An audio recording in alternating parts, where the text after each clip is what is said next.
côté de l'Angleterre avec un essai, le premier de cette émission, la Westfield, essai réalisé dans le Var, dans le sud de la France, dans le secteur du Lavandou.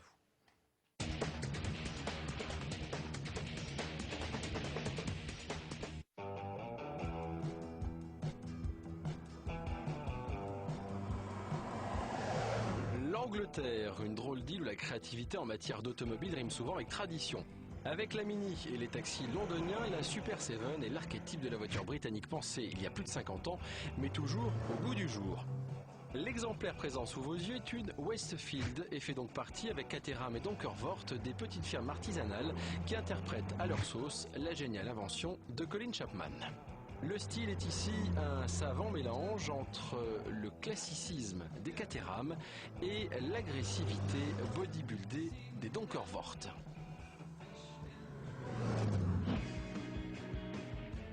Mis à part les énormes rétros totalement disproportionnés mais nécessaires paraît-il à l'homologation, cette FW300 Redline se présente devant vous avec une teinte noire intégrale rehaussée de rouge évocateur. Le résultat reste bluffant et l'attractivité qu'exerce cette anglaise auprès des badauds est énorme. Si votre regard s'attarde un tant soit peu sur l'habitacle, la finition approximative, la découpe au cutter à certains endroits et la visserie, bien tout cela ternit le tableau et trahit du coup l'artisanat de cette Westfield. Pour ce qui est des aspects pratiques, ils sont nuls, mais nous nous y attendions. Seul gros bémol, la quasi-absence de coffre qui transforme toute envie de partir en week-end en calvaire pour votre passager qui héritera des sacs sur ses genoux. Pour ce qui est des organes mécaniques, cette anglaise emprunte son moteur 1600 turbo de 192 chevaux à la Corsa OPC et sa boîte 5 vitesses et le pont arrière à Ford. Un drôle de mariage sur le papier, mais un tandem plus que réussi dans la vie.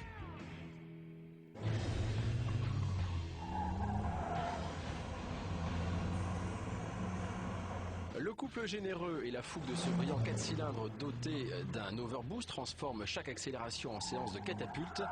Dommage toutefois que l'échappement ne transmette pas davantage cette sportivité avec un son plus suggestif.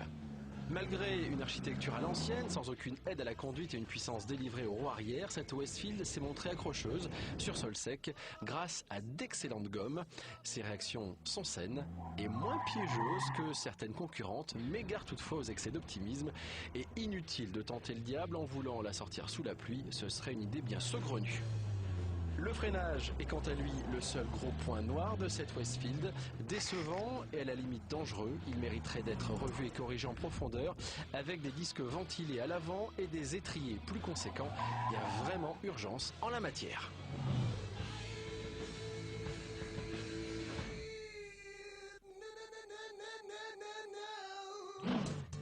Affichée un peu plus de 41 000 €, cette Westfield est relativement une affaire comparée à la concurrence à performance équivalente. Mais du coup, vous devrez faire l'impasse sur l'ergonomie, la finition et le manque de notoriété de ce drôle d'engin qui, le temps d'un week-end, vous a malgré tout donné le sourire pour les semaines à venir.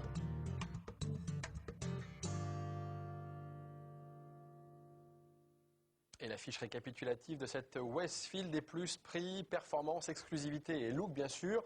Les moins, freinage limite, ergonomie discutable, finition, aspect pratique nul ou quasi nul et sonorité à l'échappement. Merci également, un grand merci à Alan Grabovac pour sa disponibilité lors de cet essai. Alors messieurs les experts, Westfield, Nicolas, déjà pour la petite histoire, c'est vraiment des artisans, ça se passe en Angleterre. On pourra en savoir un peu plus. Westfield, c'est en 1982-3. C'est Chris Smith, c'était un pilote ingénieur. Il était pilote dans les anciennes, il faisait des courses anciennes, qui a construit une réplique de Lotus Eleven dans son garage. C'était les barquettes des années 50, ça. Voilà, et donc dans la Westfield House, c'était sa maison. Et donc il a donné le nom de sa maison à sa marque. Et donc à partir de là, je crois que c'est 3 ans plus tard qu'il a conçu la première réplique de Seven, Westfield, donc dans le même esprit que Caterham. Et donc ensuite, récemment, ça a été racheté par le groupe Potenza, qui est un groupe anglais d'ingénierie, de consulting, et qui a donné un cadre un peu plus sérieux à la marque, qui lui a permis vraiment notamment d'avoir l'homologation européenne pour la FW300, qui est quand même une grande nouveauté sur cette gamme-là. C'est une première, et donc ça, c'est vraiment très bien. Alors, Nicolas, vous l'avez essayé, cette Westfield. Vos impressions, c'est un bon ou un mauvais souvenir? C'est un bon essai? Alors c'est mon pire et mon meilleur souvenir, clairement. Ça, c'est dit. C'était l'hiver dernier, en pleine vague de froid, on est parti dans l'Aubrac. Très belle région. Superbe, des routes magnifiques. Donc des routes magnifiques, beaucoup de neige, moins 8 degrés, plus de chauffage, des pneus de série. Et donc ça a été une énorme galère, mais un souvenir mémorable. Franchement, on ne peut pas vivre quelque chose comme ça avec une autre voiture de sport, c'est pas possible. Et donc ça, c'est vraiment des moments, ça fabrique des tranches de vie, on vit des moments uniques. Et donc c'est en ce sens que c'est vraiment des voitures qui ont vraiment le mérite d'exister. Il faut que ça continue parce que c'est fabuleux. C'est quoi? C'est une sorte de compagnon de galère? Ça resserre l'homme et la machine? C'est exactement ça. Et quand on parle de sport, de voitures de sport, dans le sport, je pense qu'il y a cette notion-là. Dans tous les sports, hein, de galère, de souffrir un peu. Il y a un peu de masochisme. Et quand on le vit, on est là, c'est comme on fait un marathon, n'importe quoi, c'est pas facile. Mais une fois qu'on l'a fait, on est content de l'avoir fait. Et avec la Westfield, c'est ça. Voilà, c'est le genre de voiture aventure qu'on est content d'avoir au quotidien finalement. Pour vivre un peu, on devient un peu masochiste avec ça. Didier, vous partagez ou pas l'avis de Nicolas? Alors pas tout à fait, moi je voudrais savoir si le circuit est livré avec la voiture, premièrement, parce que pour exploiter ce genre de véhicule, il faut soit pas avoir peur de perdre son permis, soit pouvoir aller sur un circuit. Ensuite, pour aller chercher le pain, ça me semble pas très drôle, pour être en pole position. Il est pragmatique, Didier Laurent. Alors, bien sûr, il y a le côté plaisir, c'est la niche de la niche. Ces voitures-là s'adressent à une clientèle très particulière qui veut vraiment des sensations et qui, comme l'a dit Nicolas, est prête à galérer le cas échéant s'il se met à pleuvoir. S'il se met à pleuvoir, moi ça m'est arrivé, on est mouillé avant d'avoir mis la capote. Hein. Soyons clairs. Hein. Et par contre, si je peux juste me permettre, par rapport à ce que Didier dit, c'est l'aspect perdre son permis, je ne pense pas, au contraire. Je pense que c'est une voiture qui est bien dans son temps, bien dans son époque, parce qu'à 110 sur l'autoroute, je vous garantis qu'on n'a pas envie de rouler plus vite, qu'on est déjà très bien.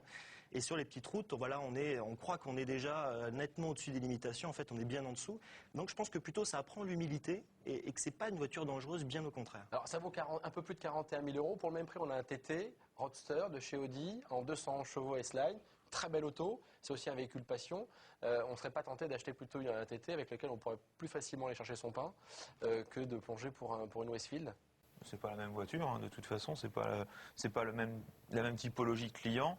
L'Audi TT, c'est quand même une voiture beaucoup plus civilisée, utilisable au quotidien, et en même temps, c'est une voiture bien sûr pour les gens qui aiment le sport, mais c'est pas une voiture de passionné. Typiquement, c'est pas une voiture d'anglais, quoi. Pour parler clairement, alors que la Westfield, c'est évidemment une voiture tout à fait, je ne vais pas dire caricaturale, mais extrême dans tous les sens des termes automobiles. C'est ce que disait Nicolas, voilà, on vit avec, on galère avec, on essaye de faire ce qu'on peut avec cette voiture, alors que l'Audi TT, c'est certes une très belle voiture. C'est un véhicule d'aujourd'hui. Bon, alors on va demander à Patrice Dumas de nous rejoindre. C'est maintenant les questions-réponses avec le représentant du constructeur.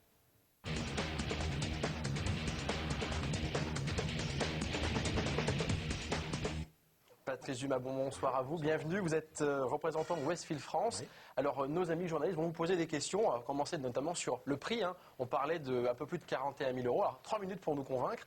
Pourquoi on ne pourrait pas proposer ce genre de véhicule à 20 000 ou 25 000 euros? Parce que déjà il est fabriqué à la main. Donc il y a plus de 100 heures de travail pour fabriquer une auto. Sans même parler de la fabrication du châssis tubulaire, où là encore il y a une 50aine d'heures. Donc il y a énormément de travail. Des composants qui sont relativement chers. On va mettre des phares chromés par exemple, et le prix d'un phare, ça n'a rien à voir avec ceux de la grande série. Et puis aussi le coût des homologations qu'on amortit sur très très peu de voitures. C'est combien de véhicules Westfield par an? À peu près 400. 400 oui. Nicolas, une question à Patrice Dumas.